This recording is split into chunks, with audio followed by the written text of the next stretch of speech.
क्या है इस यूनिवर्स की सबसे फास्टेस्ट चीज? Speed of sound, speed of light, या फिर कुछ और? आप में से बहुत से लोग सोच रहे होंगे कि स्पीड ऑफ लाइट सबसे फास्टेस्ट चीज है, पर ये सच नहीं है। एक ऐसी चीज है जो सारे लिमिट्स को तोड़ देती है, यूनिवर्स के लॉज को ही चैलेंज कर देती है। इमेजिन करिए कि दो दोस्तों का ऐसा कनेक्शन है कि चाहे वो कितनी भी दूर क्यों ना हो जाए, प्लेनेट के अलग अलग कोने पर या फिर गैलेक्सी के अपोजिट एंड्स में, अगर एक कुछ महसूस करता है तो दूसरा भी तुरंत वैसे ही रिएक्ट करेगा। ये कनेक्शन इतनी तेजी से होता है कि स्पीड ऑफ लाइट भी धीमी लगती है।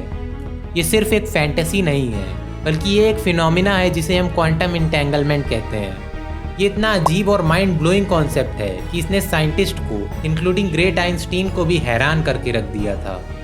आइंस्टीन ने इसे spooky action at a distance कहा था। आज हम इस अजीब और फैसिनेटिंग दुनिया में घुसेंगे जहाँ इम्पॉसिबल चीज़ें भी पॉसिबल हो जाती हैं और जहाँ रियलिटी के असली रूप को क्वेश्चन किया जाता है। क्वांटम इंटेंगलमेंट क्वांटम फिजिक्स की एक ऐसी सिचुएशन है जिसमें दो या दो से ज़्यादा पार्टिकल्स एक साथ जुड़े होते हैं, चाहे वो कितनी भी दूर क्यों ना हो। इसका मतलब है कि अगर आप एक पार्टिकल में कुछ बदलाव करते हैं तो दूसरा पार्टिकल इस पर तुरंत रिएक्ट करेगा, भले ही वो अरबों मील दूर ही क्यों ना हो।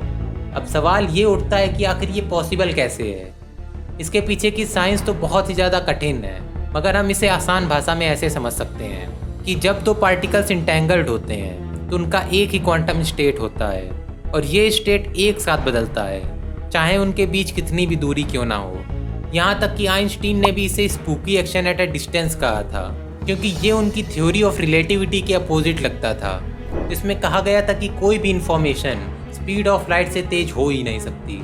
क्वांटम इंटेंगलमेंट के पीछे की साइंस क्वांटम मैकेनिक्स की अजीब और मिस्टीरियस नेचर के पीछे छुपा हुआ है। जब दो पार्टिकल्स एक दूसरे के कांटेक्ट में आते हैं और इनकी क्वांटम स्टेट्स इंटरैक्ट करती हैं तो वो इंटेंगल्ड हो सकते हैं। ये इंटेंगलमेंट तब तक बरकरार रहता है जब तक कोई बाहरी हस्तक्षेप या डीकोहेरेंस इसमें बाधा नहीं डालता।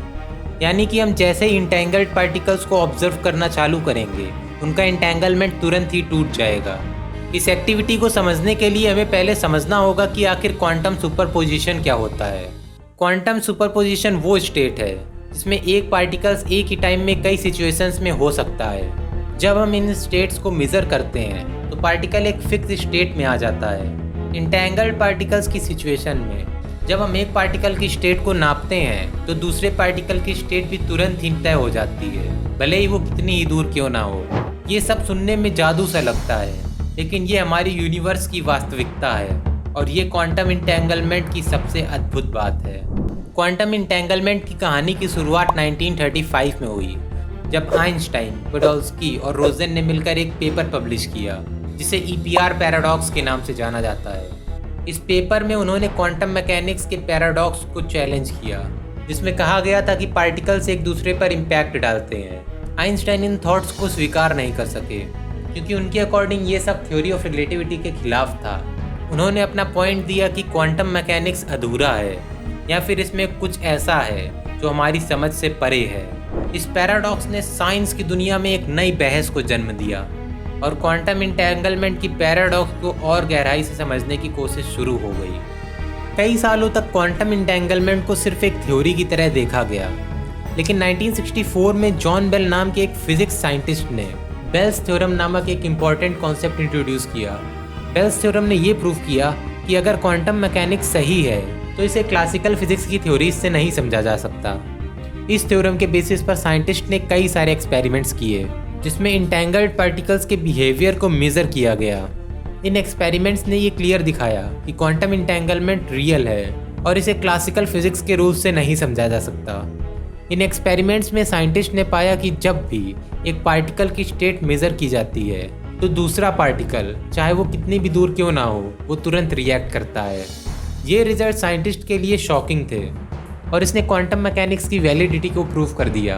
क्वांटम इंटेंगलमेंट की स्टडी सिर्फ थ्योरेटिकल नहीं है, इसके कई प्रैक्टिकल यूजेस भी हैं। आज साइंटिस्ट इस थ्योरी का use quantum computing, quantum cryptography और क्वांटम टेलीपोर्टेशन जैसी टेक्नोलॉजीज़ में कर रहे हैं। क्वांटम कंप्यूटिंग में इंटेंगल्ड पार्टिकल्स का यूज़ करके कंप्यूटर की प्रोसेसिंग पावर को हज़ारों गुना बढ़ाया जा सकता है।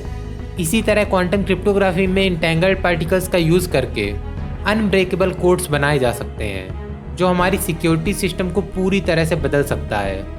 हालांकि क्वांटम टेलीपोर्टेशन अभी भी फिक्शन जैसा लगता है, लेकिन ये धीरे धीरे रियलिटी में पॉसिबल हो रहा है। साइंटिस्टों ने सक्सेसफुली इंफॉर्मेशन को इंटेंगल्ड पार्टिकल्स के थ्रू एक जगह से दूसरी जगह ट्रांसफ़र किया है और ये फ्यूचर टेक्नोलॉजीज़ के लिए एक नई डायरेक्शन खोल रहा है। क्वांटम इंटेंगलमेंट सिर्फ साइंस को नहीं बदल रहा, बल्कि ये हमारे ब्रह्मांड को समझने के तरीके को बदल रहा है।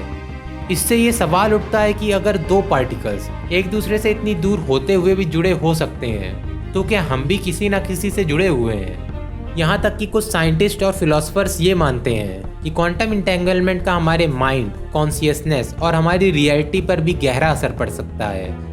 क्या ये पॉसिबल है कि हमारा दिमाग भी क्वांटम लेवल पर इंटेंगल्ड हो और इससे हमारी सोचने और महसूस करने की कैपेबिलिटी इफेक्ट होती हो?